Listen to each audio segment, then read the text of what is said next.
दुनियादारी is brought you by Move Strong. आप करो मूव तो रिश्ते बढ़ें।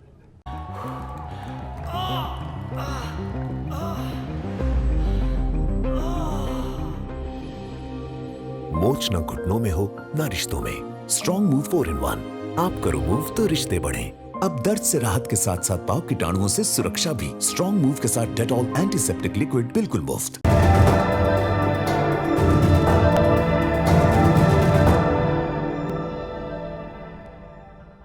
इस कहानी की शुरुआत के कई और तरीके हो सकते थे, लेकिन फिर अपने राम ने सोचा कि आज एक अलहदा से किरदार की सक्सेस स्टोरी से शुरुआत की जाए। एक लड़का था सामदू, पैदा हुआ गाय के बथान में। माँ बाप की कल्पना में स्कूल की कोई जगह नहीं। उसके लिए जीवन मतलब खेती करना, गाय चराना और जंगल से लकड़ियाँ काटना। सामदू 9 साल का था तो बड़े भाई की जिद से उसके स्कूल जाने की नौबत बनी। माँ बाप ने सोचा हमारा लाडला बेटा स्कूल जाकर घंटों भूखा रहेगा, कहीं कमज़ोर हो गया तो।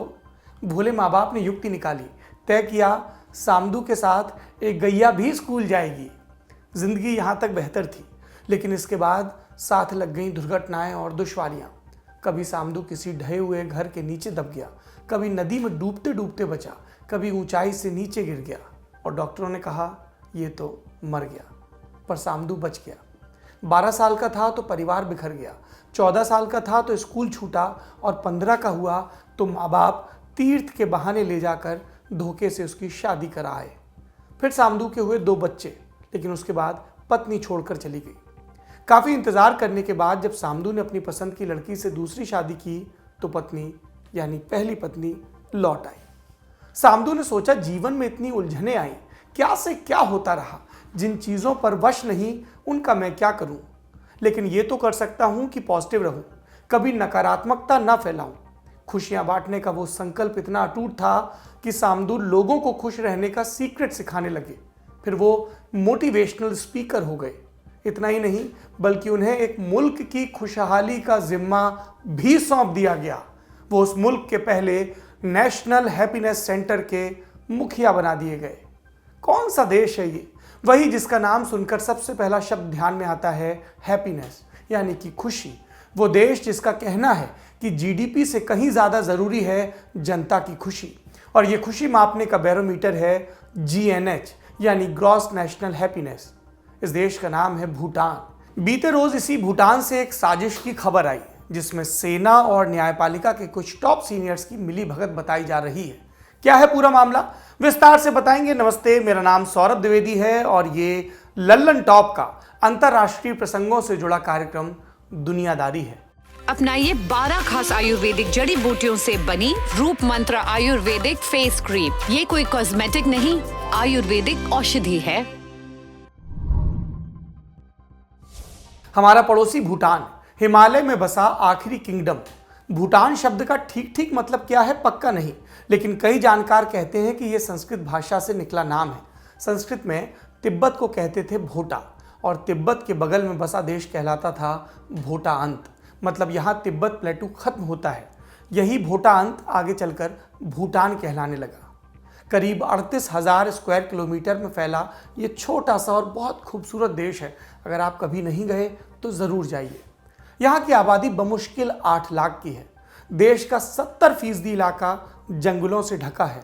खूब साफ आबो हवा।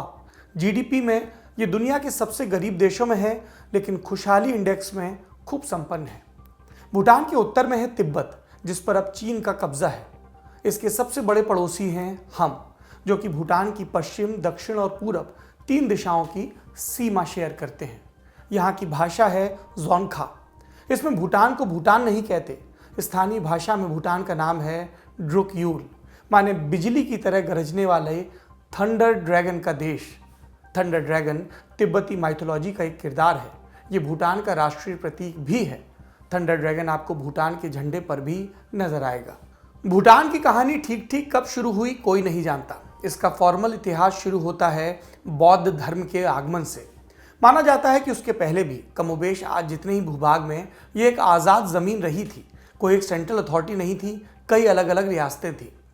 बौद्ध धर्म के मुताबिक भूटान का शुरुआती इतिहास हमें सन 747 पर ले जाता है।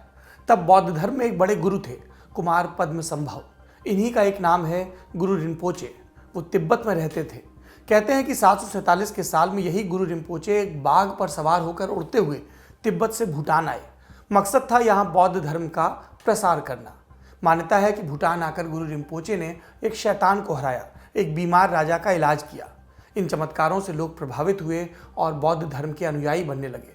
भूटान के लोग आज भी गुरु रिम्पोचे की आराधना करते हैं और उन्हें बुद्ध के बराबर मानते हैं। भूटानी इतिहास का दूसरा बड़ा दौर शुरू होता है 17वीं सदी में।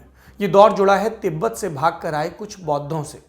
तिब्बत के पश्चिमी हिस्से में सांग नाम का एक प्रांत है, जहाँ पर एक पुरानी मोनेस्ट्री है रालुंग। ये मोनेस्ट्री बौद्ध धर्म की महायान शाखा से जुड़ी है। महायान शाखा में कई सेक्ट हैं, इनमें से ही एक है ड्रुक्पा, और इसी ड्रुक्पा सेक्ट की पारंपरिक गद्दी थी रालुंग की मोनेस्ट्री। अब इस कहानी में एक और सेक्ट की एंट्री होती है जिसका नाम था गेलुग। ये तिब्बत बौद्ध परंपरा में सबसे नया सेक्ट माना जाता है। सेक्ट नया था लेकिन तेजी से अपना विस्तार कर रहा था और 16वीं सदी के आखिर तक आते आते ये पूरे तिब्बत में फैल चुका था। और विस्तार की ये प्रक्रिया बस अनुयायियों की संख्या बढ़ाने तक सीमित नहीं थी, ये पॉलिटिकल पावर का भी विस्तार था। और इसी प्रक्रिया में कई जो पुराने सेक्ट थे वो इनके निशाने पर आ गए, जिनमें से एक था रालुंग मोनेस्ट्री का ड्रुक्पा सेक्ट। ड्रुक्पा सेक्ट को तिब्बत से भागने पर मजबूर कर दिया गया। चूंकि भूटान इनके पड़ोस में था, इसलिए ड्रुक्पा सेक्ट के कई लामा तिब्बत से भागकर यहीं चले आए और इन्हीं लामाओं में से एक थे नावांग नामग्याल। नावांग नामग्याल के भूटान पहुंचने का बरस था 1616। इस वक्त भूटान में कोई केंद्रीय सत्ता नहीं थी। देश छोटी छोटी रियासतों में बटा था। इन रियासतों को एक एक करके भूटान को एक संगठित शक्ल देने का काम किया नावांग ने। 1616 में यहाँ आने से 1651 की अपनी मौत की तारीख तक नावांग ने पूरे पश्चिमी भूटान को संगठित करके एक यूनिट में बदला। 1639 में नावांग ने अपने लिए एक उपाधि भी चुनी, शब्द्रुंग। इसको समझिए भूटान का लौकिक और अलौकिक लीडर। सरकार चलाने के लिए शब्द्रुंग उर्फ नावांग ने अपने अधीनस्थ दो मुख्य पद बनाए, एक जेकेम्पो यानी मुख्य मठाधीश और दूसरा डेव यानी कुछ कुछ प्रधानमंत्री जैसा पद। इन दोनों पदों की व्यवस्था देश रूपी यूनिट के दो मुख्य धड़ों धर्म और प्रशासन का जिम्मा उठाती थी। इसके अलावा नावांग ने सुचारू रूप से शासन करने के लिए देश को कई प्रांतों में बांटा। इन प्रांतों का कामकाज देखने के लिए स्थानीय गवर्नर नियुक्त किए। फिर इन गवर्नरों के अधीन भी कई पद बनाए जो कि लोकल लेवल पर रोजमर्रा की जिम्मेदारियां देखते। इस तरह नावांग ने न केवल भूटान को यूनिफाई किया बल्कि उसे एक फॉर्मल शासन पद्धति भी दी। जब तक नावांग जिंदा रहे ये सिस्टम कमोबेश स्मूथ रहा, लेकिन उनके बाद डेव यानी कि प्रधानमंत्री का पद मजबूत हो गया। प्रांतीय गवर्नर भी खुद की ताकत बढ़ाने लगे और लड़ाइयाँ होने लगी इसके बाद पहले की तरह फिर से कई स्वशासित इलाके बन गए।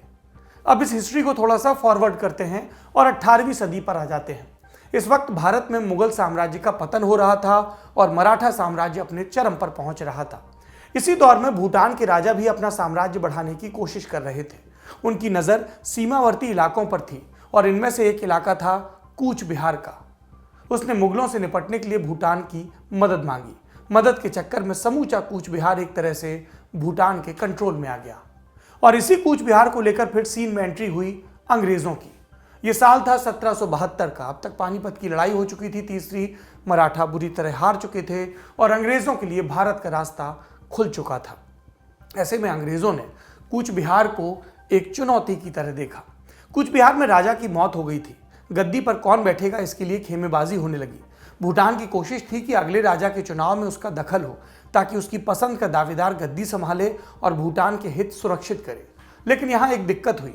उसने जिस दावेदार के सर पर हाथ रखा उसके विरोधी दावेदार ने मदद के लिए अंग्रेजों को बुला लिया और अंग्रेज हमेशा से ही ऐसे मौकों की तलाश में रहते थे। उन्होंने अपनी एक टुकड़ी कूच बिहार भेज दी। लड़ाई हुई भूटानी सेना से और अंग्रेजों ने उन्हें हरा दिया। इसके बाद भूटान के डाक को आशंका हुई कि कहीं अंग्रेज उनके यहाँ भी ना बढ़ाएं, इसलिए उन्होंने अंग्रेजों के साथ एक शांति समझौता करने में बेहतरी समझी। संधि हो गई लेकिन गर्मा गर्मी पूरी तरह खत्म नहीं हुई। दोनों ही पूर्वोत्तर भारत में विस्तार करना चाहते थे। बंगाल और असम पर दोनों की नज़र थी और इसी खींचातानी का नतीजा था कि 1864 में अंग्रेजों की भूटान से दूसरी लड़ाई हुई। इसमें भी भूटान की हार हुई। 1865 में फिर से उसने अंग्रेजों के साथ एक समझौता किया। यह समझौता कहलाता है ट्रीटी ऑफ सिंचुला, सिंचुला की संधि। इसके तहत भूटान ने असम और बंगाल के कुछ इलाकों से दावा छोड़ा और बदले में ब्रिटिश सरकार ने उसे एक सालाना रकम देने का करार किया। अब कहानी को फिर आगे बढ़ाते हैं, 20वीं सदी पर आते हैं। हमने आपको बताया था नावांग नामग्याल की मौत के बारे में, कैसे उन्होंने एकीकृत किया, यह भी कि उनकी मौत के बाद भूटान में आंतरिक कलह थी, प्रांतों के गवर्नर लड़ते थे।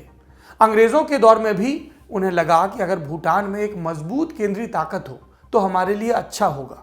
इस मजबूत केंद्रीय सत्ता को कायम करने के लिए आंतरिक कलह को खत्म करना जरूरी था, और यह कलह खत्म करने का फॉर्मूला निकला वंशानुगत राजशाही में, यानी कि हेरिडिटरी मोनार्की में।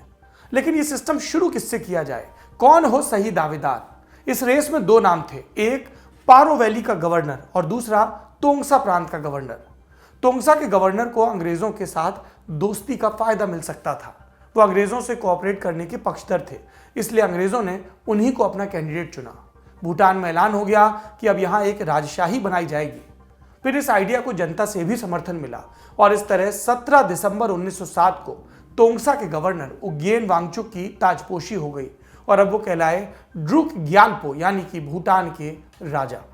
इसी वांगचुक वंश के चौथे राजा थे जिग्मे सिन्के वांगचुक, जिन्हें मॉडर्न भूटान के गठन का श्रेय दिया जाता है।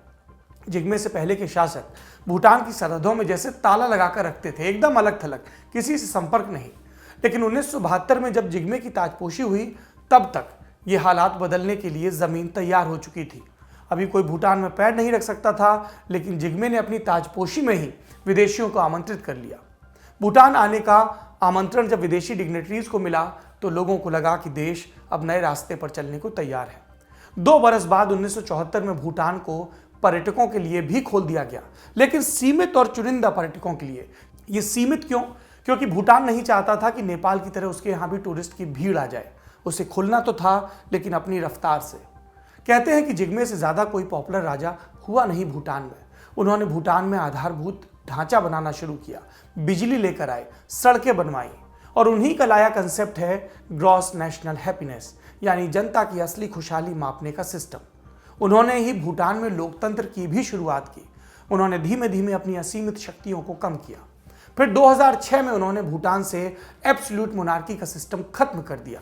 इसकी जगह लाई गई कॉन्स्टिट्यूशनल मोनार्की, और इसी के तहत 2008 में आया भूटान का संविधान, और इसी बरस देश में पहला आम चुनाव भी करवाया गया। जिग्मे सिन्गे के बेटे जिग्मे खेसार नामग्याल वांगचुक भूटान के मौजूदा राजा हैं। आपने इनकी तस्वीरें खूब देखी होंगी। मोदी जी, कोविंद जी यानी कि राष्ट्रपति जी, सबके साथ इनका बालक भी अटखेलियां करता है। उनकी पढ़ाई भारत और अमेरिका में हुई। वो काफ़ी उदार और मॉडर्न आउटलुक वाले माने जाते हैं। 2011 में उन्होंने एक कॉमनर जेत्सुन पेमा से शादी की। वो दोनों आज की तारीख में भूटान का सबसे लोकप्रिय चेहरा है। आप कभी भूटान जाएंगे तो हर दुकान में, हर घर में आपको राजा और रानी की तस्वीर नजर आएगी। अब भूटान का जिक्र हो तो भारत का जिक्र भी कर देते हैं। भूटान हमारा सबसे करीबी पड़ोसी है। उसके साथ आधिकारिक संबंधों की विरासत हमें अंग्रेजों से मिली। इस विरासत का एक अहम हिस्सा था 1910 की ट्रीटी ऑफ पुनाखा। इसके तहत भूटान के पास आंतरिक स्वायत्तता थी, लेकिन अपनी रक्षा जरूरतों और विदेशी संबंधों के लिए वो ब्रिटिश साम्राज्य पर निर्भर था। अंग्रेजों के लिए इस एडजस्टमेंट का मकसद था चीन के पार बसे रूसी साम्राज्य को भारत से दूर रखना और बदले में भूटान के प्रोटेक्शन का जिम्मा लेना। यही कंसेप्ट भारत के साथ उसके शुरुआती संबंधों का भी आधार बना। आज़ादी के बाद शुरुआती दौर में नेहरू सरकार भूटान को भारत में शामिल करना चाहती थी ताकि हमारी सरहदें सुरक्षित हो जाएं, लेकिन भूटान इसके लिए राजी नहीं था। उसका कहना था कि वो भारत के साथ मजबूत संबंध चाहता है, लेकिन हिस्सा नहीं बनना चाहता। नेहरू सरकार ने भूटान के इस फैसले का फिर सम्मान किया, कहा कि जो होगा म्यूचुअल होगा। अगर भूटान नहीं चाहता तो भारत जबरन उस पर कब्जा नहीं करेगा। अब आप नक्शे को गौर से देखिए। भारत और भूटान म्यूचुअल रिश्ते की एक मिसाल है। दोनों को एक दूसरे की सख्त जरूरत है। भूटान छोटा देश है, लैंडलॉक्ड है, संसाधन कम है, इसलिए वो आर्थिक और रक्षा जरूरतों के लिए भारत पर निर्भर है। वहीं भारतीय हितों को देखें तो भूटान हमारे और चीन के बीच बफर जोन का काम करता है, और यही बफर जोन वाली चीज थी जिसके चलते ब्रिटिश सरकार भी भूटान को अहमियत देती थी। उन्हें लगता था कि अगर भूटान के साथ दोस्ताना रिश्ते हों तो चीन और रूस जैसी बड़ी शक्तियां ठीक उसके भारतीय साम्राज्य के दरवाजे पर नहीं आ धमकेंगी, एक सुरक्षित दूरी रहेगी। आजाद भारत के सामने भी यही चुनौती थी। चीन भूटान को अपने पाले में करना चाहता था। ऐसा होता तो हम एक और मोर्चे पर चीन से घिर जाते, लेकिन भारत ने उसकी प्लानिंग नाकाम कर दी। 1949 में भारत और भूटान के बीच एक संधि हुई जिसे ट्रीटी ऑफ फ्रेंडशिप कहा जाता है। 2007 में दोनों देशों ने दोबारा इस संधि को अपग्रेड किया। अब रोज की तरह जरूरी सवाल कि हम आज की तारीख में ये सब कहानी, ये इतिहास क्यों बांच रहे हैं। इसकी वजह है 17 फरवरी को भूटान से एक खबर आई। पता चला कि भूटानीज पुलिस ने सुप्रीम कोर्ट के सबसे सीनियर जज क्विनले शेरिंग को गिरफ्तार किया है। इसके अलावा एक डिस्ट्रिक्ट जज येशे दोरजी को भी गिरफ्तार किया गया है। भूटान के अखबार क्विंसेल के मुताबिक इन दोनों गिरफ्तारियों का संबंध है थिनले टोब्गे नाम के एक शख्स से। थिनले सेना में ब्रिगेडियर के पद पर हैं, पूर्व रॉयल बॉडीगार्ड कमांडेंट रह चुके हैं। गिरफ्तारियों का सिलसिला उनसे ही शुरू हुआ। आरोप है कि न्यायपालिका और सेना के ये सभी लोग एक बड़ी साजिश का हिस्सा हैं। इनकी प्लानिंग थी chief operations officer lieutenant general गुनग्लोएन गोनगमा का तख्ता पलट करना। चीफ ऑपरेशंस ऑफिसर को हमारे आर्मी चीफ के समकक्ष मानिए। वो रॉयल भूटान आर्मी के मुखिया होते हैं, यानी सेना के टॉप अधिकारियों के खिलाफ तख्ता पलट की तैयारी चल रही थी। भूटान की मीडिया रपटों के मुताबिक घटनाक्रम ऐसे है कि कुछ महीनों पहले किसी और केस के सिलसिले में एक महिला की गिरफ्तारी हुई। जब पूछताछ हुई तो पुलिस को इस साजिश के सूत्र मिले। महिला ने जस्टिस क्विनले शेरिंग, ब्रिगेडियर थिनले टोब्गे समेत 3 नाम लिए। कहा कि ये लोग आर्मी चीफ का तख्ता पलट करने की प्लानिंग कर रहे हैं। एडजस्टमेंट ये हुआ है कि तख्ता पलट के बाद तीनों में से एक बनेगा आर्मी चीफ, दूसरा सुप्रीम कोर्ट का चीफ जस्टिस और तीसरा अटॉर्नी जनरल। ये तो शुरुआती प्लानिंग हो गई। तख्ता पलट की आगे की योजना क्या थी? रपटें बताती हैं कि साजिश करने वाले इसके लिए आर्मी चीफ को एक झूठे करप्शन केस में फंसाने की सोच रहे थे। पुलिस ने इस मामले में केस दर्ज कर लिया है। ऑफिस ऑफ अटॉर्नी जनरल भी इन पर आरोप लगा रहा है। इन तीनों पर लगाए गए मुख्य आरोप क्या हैं वो जान लीजिए। पहला, आपराधिक साजिश रचना। दूसरा, विद्रोह भड़काने की कोशिश। तीसरा, भाई भतीजावाद और फेवरेटिज्म को बढ़ावा। चौथा, सेना से जुड़े फंड में गबन। और पांचवा, लोन लेने के लिए फर्जी कागजात बनवाना। 18 फरवरी को इन तीनों आरोपियों की डिस्ट्रिक्ट कोर्ट में पेशी हुई, जहां पर उनकी जमानत याचिका खारिज कर दी गई। जानकारी के मुताबिक 10 दिनों के भीतर ट्रायल शुरू हो जाएगा। भूटान के संदर्भ में देखें तो ये अभूतपूर्व स्थिति है। बगावत और साजिश की घटनाएं वहां आम नहीं है। अभी इस केस से जुड़े कई ब्यौरों का स्पष्ट होना भी बाकी है। उम्मीद है कि आने वाले दिनों में तस्वीर और साफ होगी और तब शायद हम भूटान की कहानी लेकर फिर लौटें, क्योंकि अभी तो उसके बारे में कितना कुछ है जो हम भारत वालों को जानना है। ये था आज का दुनियादारी का बड़ी खबर सेगमेंट। अब सुर्खियां देखते हैं। पहली सुर्खी फ्रांस से है। यहाँ पूर्व मंत्री और ड्राविल शहर के मेयर जॉर्ज ट्रॉन को 5 साल कैद की सजा मिली। अजीबोगरीब केस है, जरूरी भी। ये सजा रेप के केस में मिली। नगर पालिका के 2 पूर्व स्टाफ ने उन पर यह मुकदमा किया। उनका कहना था कि अपने पांव की मालिश करवाते थे और इस दौरान यौन शोषण भी करते थे। जब जॉर्ज मेयर थे तब ये सब हुआ। 2018 में एक कोर्ट ने उन्हें बरी कर दिया था, लेकिन ऊंची अदालत में अपील हुई तो उन्हें दोषी भी माना गया और जो सजा है उससे ज्यादा कोर्ट ने सुनाई। दूसरी सुर्खी पड़ोसी देश म्यांमार से है। यहाँ जनता नए नए तरीकों से आर्मी लीडरशिप के खिलाफ बगावत कर रही है। इसमें से एक तरीका है हैकिंग का। यहाँ म्यांमार हैकर्स नाम के ग्रुप ने मिलिट्री से जुड़ी कई वेबसाइट्स को ठप कर दिया। इसमें bank, news website, television channel और सोशल मीडिया के पेज भी शामिल हैं। हैकर्स का कहना है कि हम ना तो मिलिट्री को काम करने देंगे, ना प्रोपेगेंडा फैलाने देंगे। उनका कहना है कि जैसे जनता सड़कों पर मुखालफत कर रही है, वैसे ही हम हैकिंग के जरिए मिलिट्री के खिलाफ ऑनलाइन धरना दे रहे हैं। मज़ेदार टर्म है ना, ऑनलाइन धरना। तीसरी सुर्खी ऑस्ट्रेलिया से है। यहाँ फेसबुक की ऑस्ट्रेलिया की सरकार से तनातनी बढ़ गई है। ऑस्ट्रेलिया की सरकार एक कानून लाने वाली है जिसके तहत फेसबुक और गूगल जैसी टेक कंपनियां अगर किसी न्यूज़ वेबसाइट या चैनल की खबरें अपने प्लेटफॉर्म पर दिखाती हैं तो उन्हें इसके लिए पब्लिशर को पैसा देना होगा। इसके जवाब में फेसबुक नई पॉलिसी लाया है। अब ऑस्ट्रेलिया के लोग फेसबुक पर न तो कोई न्यूज़ शेयर कर सकेंगे, न उन्हें फेसबुक पर कोई न्यूज़ दिखेगी, और इसके चलते फेसबुक की आलोचना हो रही है। दमकल और एम्बुलेंस जैसे कई विभाग कह रहे हैं कि इस बैन से उनका काम प्रभावित हो रहा है। ऑस्ट्रेलिया की सरकार नाराज है। उसने कहा है कि फेसबुक ने अपनी रेपुटेशन को और लत्ता कर लिया है। आज की दुनियादारी में इतना ही। अपना खूब ख्याल रखिए। शुभ रात्रि। कसर रह गई हमारी कोशिशों में, कसक रह गई कि देश जितना बेहतर, जितना महान हो सकता था, हो नहीं पाया। और एक कसम रह गई कि देश का जो कर्ज है उसे थोड़ा बहुत तो उतारना है। भावुकता का लबादा ओढ़कर बोलता तो यूं बोलता, लेकिन बात सीधी है तो सच्चे ढंग से आप तक कही जानी है। लल्लन टॉप लेकर आया है एक नया प्लेटफॉर्म, तेरा तुझको अर्पण। ये प्लेटफॉर्म उन सब भारतवासियों के लिए है जो भारत से दूर किसी दूसरे देश की जमीन पर है, कभी पढ़ाई के लिए, कभी नौकरी के लिए। ये उन सब भारतवंशियों के लिए भी है जिनकी पहचान का हिस्सा ये महान देश है, लेकिन कुछ कसर और कसक है। तो आइए कसम खाएं कि देश को बेहतर बनाएं। हमें आपसे चाहिए आपके हिस्से का ज्ञान जो आप लल्लन टॉप के जरिए अपने देशवासियों के साथ साझा करें। ये मस्ती के पल भी हो सकते हैं जब आप कहीं घूमने जाएं और आपको लगे कि सिर्फ मेरे यार दोस्त और परिवार वाले ही क्यों, पूरा देश जाने इन नायाब चीज़ों के बारे में। ये पॉलिसी से जुड़ा, ज्ञान से जुड़ा कोई मसला हो सकता है। तो आइए और लल्लन टॉप की इस नई पेशकश तेरा तुझको अर्पण का हिस्सा बनिए।